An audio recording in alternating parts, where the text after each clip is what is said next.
A partir de este momento, en Madero FM, los invitamos a escuchar Perspectivas con Guillermo Holzman y Percival Madero, un análisis de la actualidad nacional e internacional. Perspectivas, a esta hora en Madero FM. Bienvenidos. Bienvenidos, distinguidos auditores y televidentes, nuevamente en un programa Perspectivas con nuestro distinguido amigo y colega Guillermo Holzman, a quien le agradecemos nuevamente que esté en nuestra mesa acá de nuestra red de radio y televisión para poder exponer otro tema que aparece como de gran utilidad. Vamos a hablar respecto del panorama político en América Latina, porque están ocurriendo cosas en América Latina muy importantes, elecciones, aparentemente términos de poder, como en el caso de Nicaragua, lo que está ocurriendo acá va a ocurrir en México con nuevos electores, los problemas que tenemos con un Lula que a lo mejor es candidato o no es candidato, no sabemos, ya qué es lo que está pasando incluso en países donde las democracias se ven, digamos, desprotegidas o tal vez más vulneradas, como en el caso de Venezuela y tantos más. Guillermo, el panorama de América Latina, el barrio en el que vivimos, ha estado azotado en este último tiempo más bien por varias consistencias que tienen que ver con afanes todavía ideológicos, populistas en algunos casos, y con esperanza, como ocurrió también en el caso mexicano. ¿Qué te parece si empezamos a echar un vistazo a esta mirada por América Latina respecto a lo que ha pasado con los recientes gobiernos, por ejemplo, lo que esperamos nosotros de un gobierno ya más bien de izquierda, de una izquierda moderada, una izquierda, por decir así, como de lagos, pragmática, claro. Ya no está la izquierda como la conocíamos antes, pegada a lo que era el muro de Berlín, y estas cosas ya se dieron cuenta que esta cuestión no les funcionó. Y tenemos también otros fenómenos políticos que están ocurriendo en América Latina. Empecemos por México, que se parece porque es más interesante por la perspectiva que tiene, México en Estados Unidos, lo que se viene. Conversemos de América Latina. La verdad es que América Latina, y asumiendo que México está dentro de América Latina, que México... ¿Es más norteamericano? No, es América del Norte. Entonces sí. Ahora, siempre México lo consideramos nosotros parte de América Latina por temas culturales, una serie de cosas. Idioma también. Entonces, yo diría, México, con la elección de López Obrador, tú bien, lo decías muy bien, aparece una izquierda pragmática. Lo notable es que un López Obrador, que va por tercera vez a la presidencia, logra finalmente ganarla y logra la credibilidad necesaria como para decir, no busquemos a alguien nuevo. Yo, que soy de la vieja guardia, puedo sacar al país de la situación en la cual está. Y eso hace una diferencia, por ejemplo, respecto a lo que pasó en Francia con Macron. Sí. Claro, que Macron forma un nuevo partido, qué sé yo. Morena, que es la coalición que finalmente saca a López Obrador adelante, lo hace con un líder de viejo cuño. Un López Obrador conocido, que ha tenido otros cargos de elección popular y con muchos amigos en Chile. Exactamente, y que tiene un pragmatismo indiscutible. Yo diría que su gestión política avala su pragmatismo. Es decir, no va por la vía ideológica, pero sí va con la idea de que México tiene algo que decir en muchas cosas. Pero, sin embargo, la mochila que recibe López Obrador, que viene también de varias décadas, y no solamente del gobierno de Peña Nieto, tiene que ver con el narcotráfico, tiene que ver con el crimen organizado, tiene que ver con la pobreza, tiene que ver con la falta de propia industrialización, porque en el fondo toda la plataforma económica que tiene México en gran parte depende de Estados Unidos. O sea, vale decir, muchas industrias se fueron a colocar allá, pero en virtud de que había condiciones laborales, tributarias más favorables. Sí. Pero no significa que haya desarrollado una tecnología propia México. Entonces, ahí hay todo un tema respecto a cuál va a ser las condiciones de negociación finales que va a tener con el Tratado de Libre Comercio con Estados Unidos, con un Donald Trump agresivo. Que no deja que quiera hacer un muro completo. Exactamente, donde el tema migratorio de México hacia Estados Unidos es un problema estratégico, no menor, con bandas criminales organizadas, transnacionales, ubicadas en México y con ramificaciones en toda América Central y América del Sur. Entonces, yo diría, hay una complicación con México. Y con más de 31.000 muertos el año pasado. asesinados por el tema drogas, política, etcétera. Sí, y pensemos que solamente asociado a la campaña presidencial que se dio, digamos, se asesinaron a más de 700 personas. O sea, fueron asesinadas en virtud de la campaña política. O sea, incluidos candidatos, policías, en fin, ciudadanos. Debemos imaginarnos solamente para traerlo un rato a la imaginación de nuestros distinguidos auditores y televidentes, lo que significaría en Chile tener 30.000 muertos por año. O sea, sería atroz, te fijas.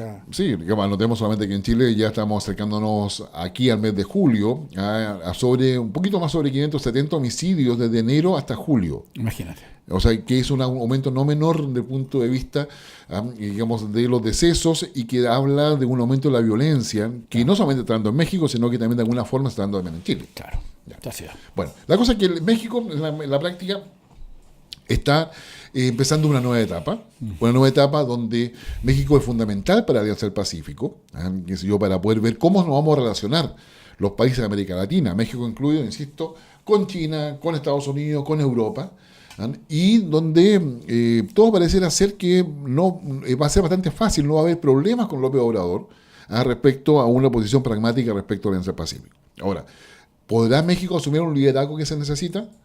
No sé. O sea, en este minuto yo creo que es una oportunidad para López Obrador, pero claramente, ¿por qué digo que no sé? Porque los desafíos internos o domésticos que tiene México son tanto más potentes que la necesidad de asumir un liderazgo internacional. Claro. Además, tradicionalmente México nunca ha buscado liderazgos internacionales.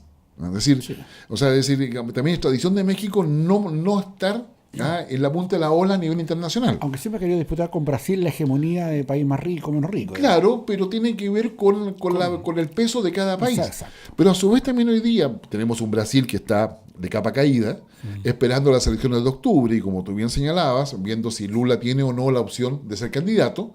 Ya finalmente, si lo va a hacer, creo que ser candidato sería un error de parte de Lula, pero ya habiendo estado en Brasil hace poco, han conversado con varios líderes políticos, yo me atrevería a decir de que se está esperando de que finalmente el próximo gobierno va a ser una suerte de transición y de acomodo mientras todo decanta de todas derivadas del abajato que no solamente tienen que ver con Lula, digamos, los gabinetes de Dilma Rousseff y el propio Lula, sino que también con parte importante del Congreso.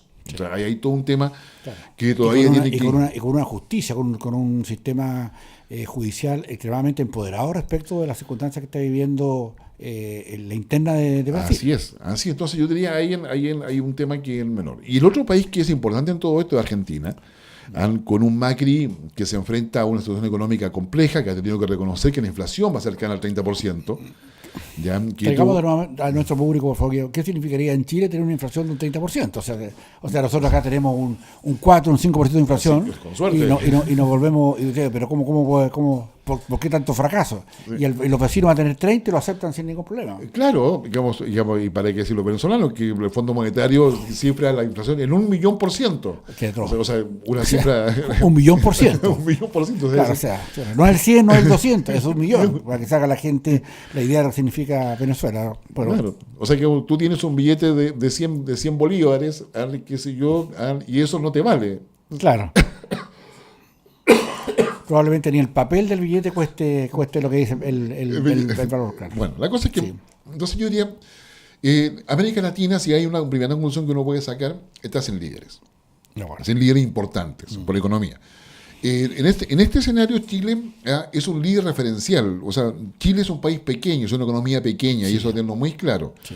Pero políticamente Chile es referencial porque ha tenido, y siempre ha sido así, desde el inicio de la República hasta ahora, un comportamiento ejemplar en el sistema internacional. Y por lo tanto, todo el mundo, uno al extranjero, conversa, claro, el mundo diplomático, político. Chile siempre lo respetan por lo que dice, porque todo lo que dicen lo dice en forma seria y cumple su compromiso. Y ese es un gran valor por el cual... Es un activo nuestro. Sí. Exactamente, un activo nuestro, y por lo tanto Chile puede articular muchas cosas en ese sentido por la credibilidad, pero no puede liderar. O sea, Chile no reemplaza a México, claro, Chile no reemplaza a Brasil y tampoco va a reemplazar a Argentina. Por el tamaño de su economía. Exactamente. Por lo tanto, yo creo que eso hay que tenerlo claro y no ver cosas que no son.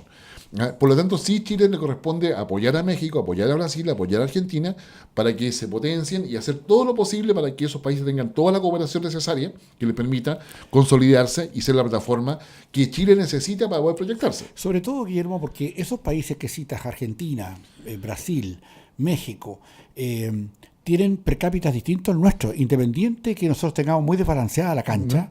Ellos ven que nosotros hemos podido traspasar en 30 y tantos años de $400 a casi $26,000 per cápita, de 400, y digamos que tenemos otra mirada de esto. No tenemos una economía que pueda golpear la mesa, pero sí podemos decirle, miren, así se hacen las cosas, y por eso nos miran, y por eso nos creen, y por eso, independiente de todos los problemas internos que tenemos, pero obviamente no podemos decir que en más de 35 años de crecimiento podamos sostener, digamos, una mirada en que digamos que nuestros colegas, nuestros amigos, nuestros vecinos de barrio, igual nos miran con algún grado de, yo diría, de optimismo respecto a cómo nosotros, a pesar de todas las cosas, no las hemos hecho tan mal, digamos. No, exactamente. En América Latina. Exactamente, y eso es totalmente cierto. Por lo tanto, yo te diría que Chile tiene mucho que decir, y por eso nos preocupa mucho lo que pasa en América Latina. Pero también nos preocupa cómo nos ve Estados Unidos. Para Donald Trump, América Latina, salvo México, no existe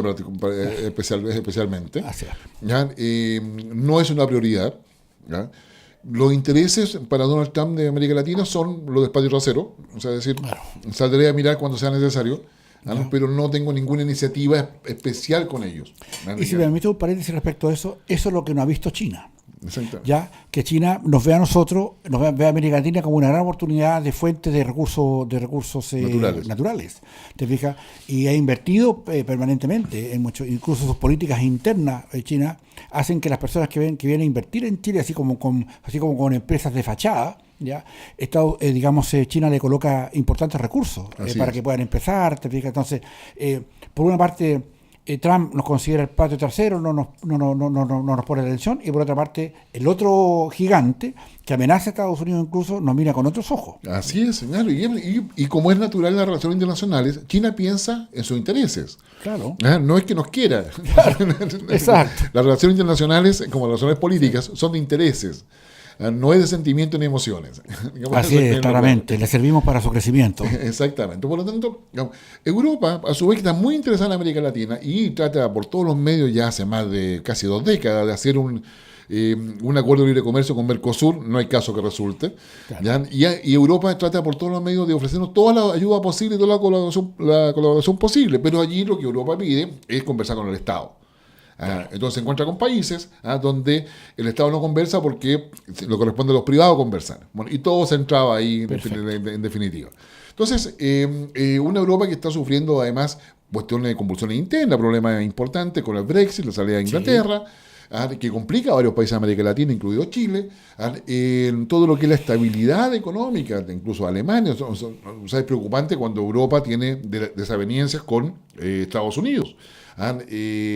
Porque hay intereses para Chile y para América Latina importantes en todo eso. Está el tema de España, cuyo primer ministro o jefe de gobierno va ahora, claro, Pedro Sánchez va a llegar acá ahora en agosto de visita. Sí. Entonces, yo diría, hay una situación en la cual no estamos mirando todo lo que está pasando. El rol de Rusia en América Latina. Sí. O sea, tú hablabas de la influencia de China. China le acaba de hacer una donación de equipo militar a Bolivia. Sí, cuidado con eso. Hubo una Bolivia que yo diría poco a poco está sincerando su camino muy parecido a Nicaragua. Sí. Ya un Evo Morales que acaba de dejar el Palacio quemado. Para irse a una nueva casa presidencial. De 26 pisos, creo que tiene 20 pisos. Claro. Palacio. Claro. Lo cual te da cuenta un poco de la imagen. Es decir, nosotros acá nos quejamos de Cerro Castillo, de Plaza de la Moneda. Y Chile no tiene casa presidencial, dicho sea de paso. Sí. No hay casa presidencial. No. Cada mandatario arrienda una o ocupa la propia. Claro. La cual se somete a reparaciones necesarias, adecuaciones, porque una casa presidencial debe tener guardia, seguridad, etc. Exacto. Bueno, pero la cosa es que Bolivia está en eso, y un Evo Morales que está dispuesto a ir a la reelección 2022, y eso ya ha ido avanzando paso por paso por ello, y por eso señalamos de que va en el camino de Daniel Ortega. Daniel Ortega, presidente de Nicaragua, su señora vicepresidenta. Nepotismo absoluto. Y donde lo que vemos en toda América Latina, en general, yo diría, una degradación de la democracia. O sea, es decir, la democracia ha perdido estatura, por debilidad institucional, por vacíos institucionales. ¿Y qué cosa se ha instalado? La corrupción. en cualquiera de sus formatos. En un formato en el cual el fraude existe, la gente roba al Estado, el soborno es el pan de cada día. Las colusiones. Los privados se aprovechan de la debilidad institucional del Estado. Sí. Entonces, cuando las instituciones no funcionan como debieran, es decir, hay todo un manto de opacidad, y de poca transparencia respecto a quienes tienen algún tipo de poder, ya sea en el ámbito privado o estatal.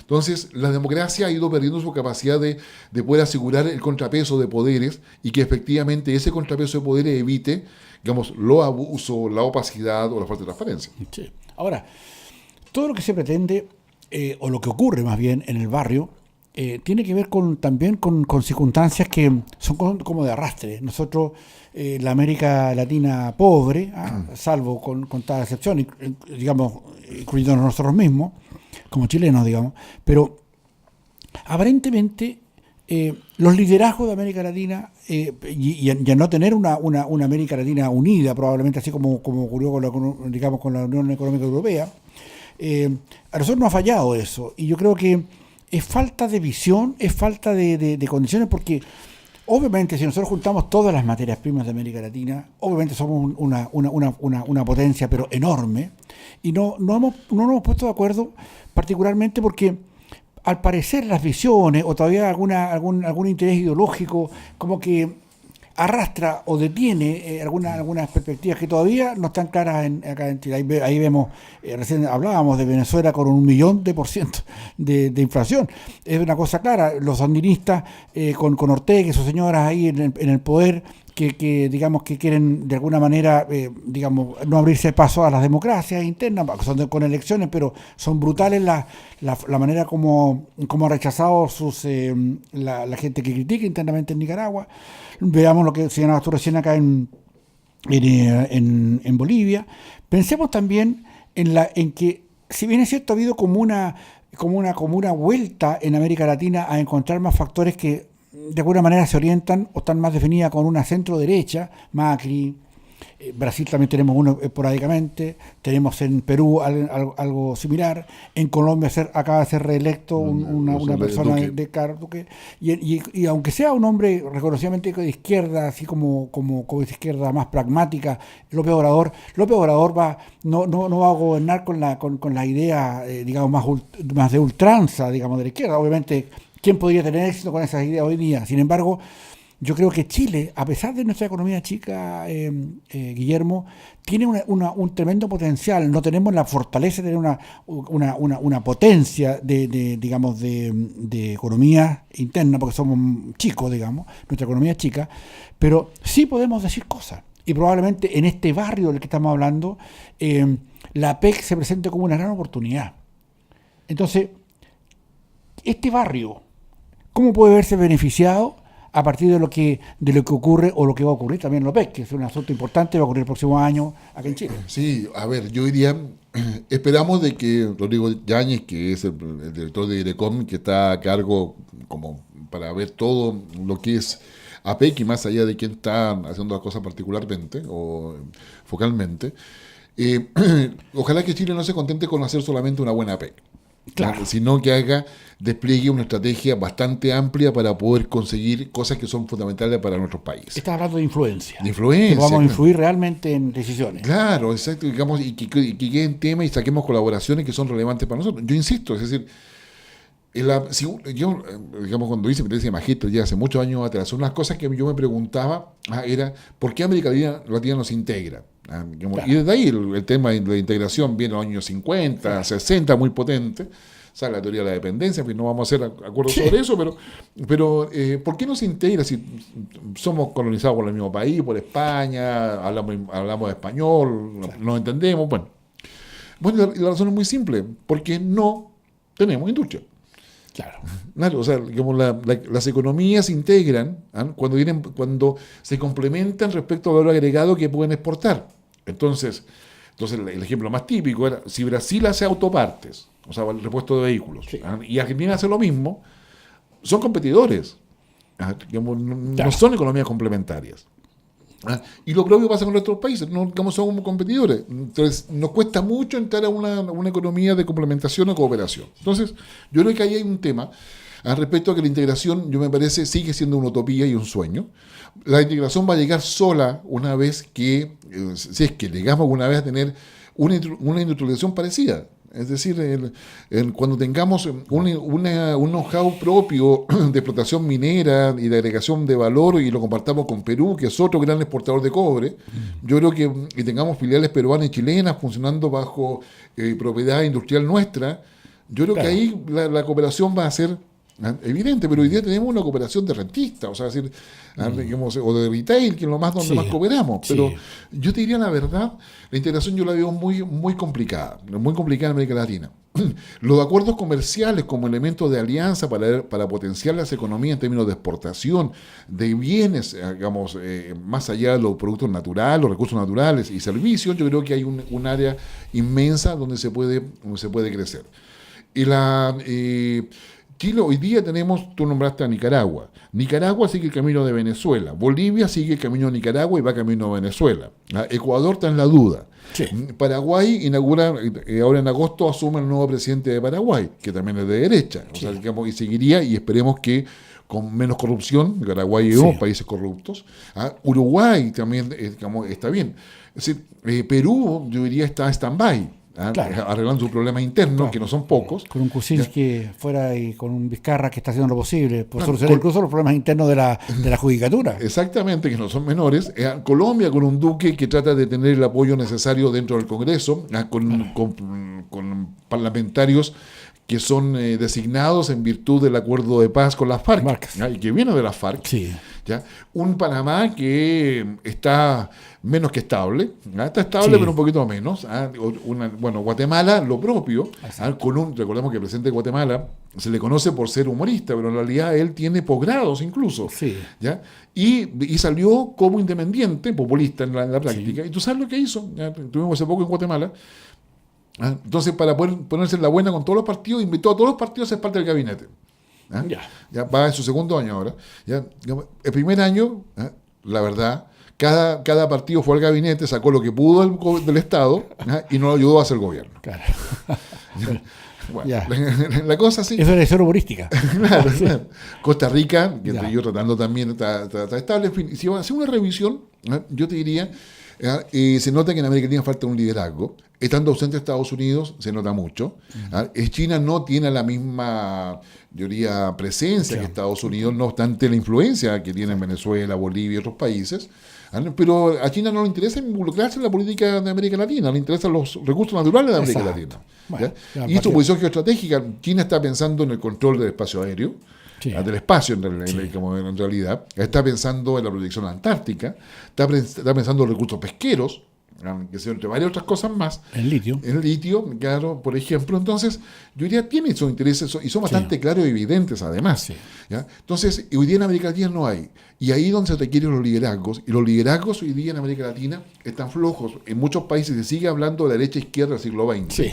¿Ya? Y López Obrador ha demostrado que puede haber una izquierda que se llamará izquierda pero es pragmática. Claro, es una izquierda muy de derecha. Exactamente, y que tiene que haber una derecha también muy pragmática. Claro. Acá en Chile de repente nos volcamos completamente a una discusión valórica. Claro. Como conservadores, que en realidad no tiene mucho sentido cuando la libertad de cada uno debiera ser el sustento de lo que hace o no hace. Y el Estado resguardar eso y evitar que el exceso, que es lo mínimo. Entonces yo diría, América Latina no está caminando al mismo paso. Los países de América Latina no están caminando al mismo paso. ¿Ya? Chile tiene que marcar un paso. Chile ya ha tenido alertas en ese sentido porque cuando tú te paras, digamos, yo invito a quienes nos ven, a quienes nos escuchan, imagínense un momento, digamos, yo lo invito a Manhattan, en Nueva York, a que nos vayamos al piso 54, qué sé yo, y desde ahí miremos América Latina. Y se van a dar cuenta ustedes de que los árboles no dejan ver el bosque, o se ve solamente un bosque pero no los árboles. ¿Ya? Claro. O sea, ¿qué quiero decir con eso? De que hoy día, con todas las alertas que tenemos, Chile no destaca. Ya, dentro de todo el panorama que hay, sí, estamos mejor que el resto, pero lo que sé que el resto está tan mal que estar mejor que ellos no es ninguna novedad.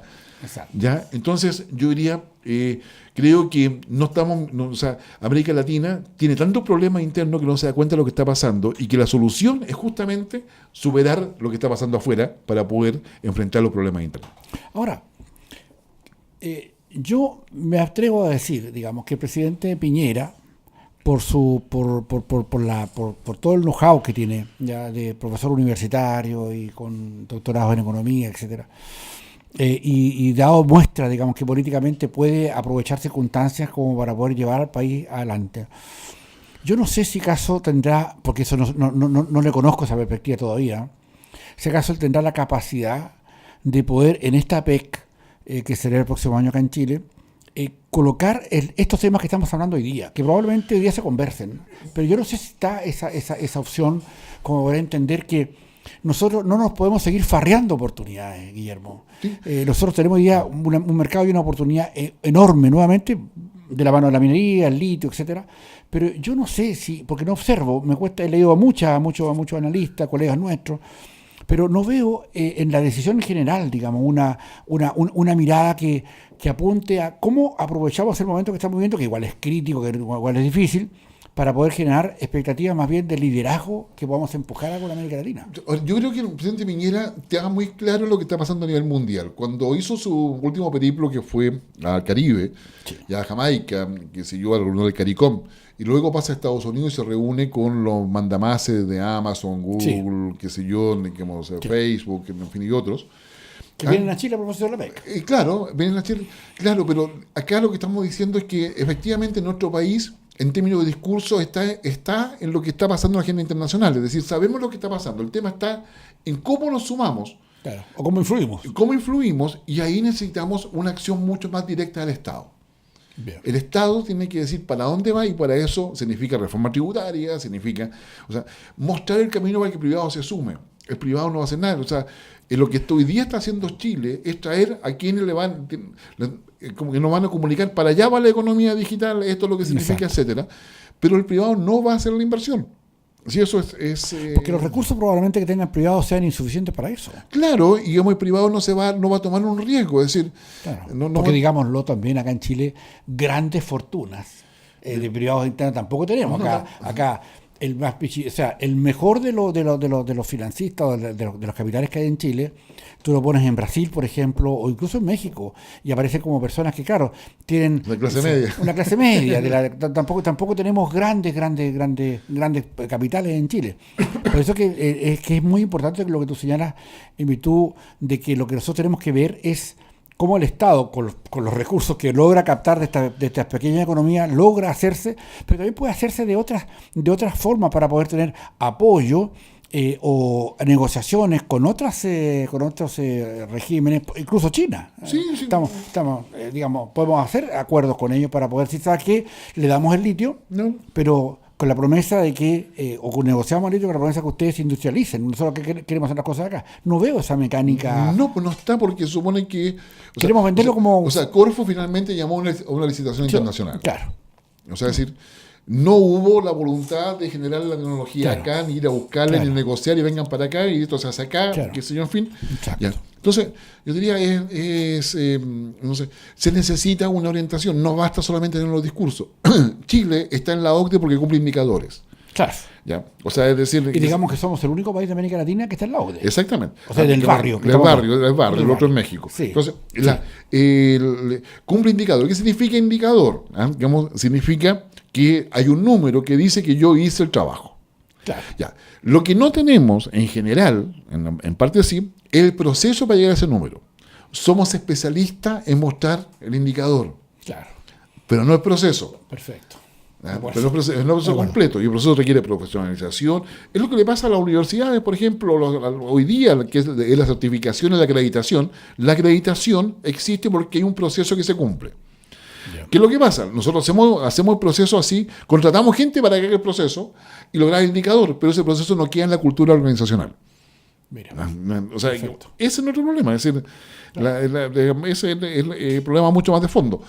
Pero eso también significa, lo saco a colación, porque no podemos hablar de digitalización, de economía digital, de e-commerce, claro, ¿ya?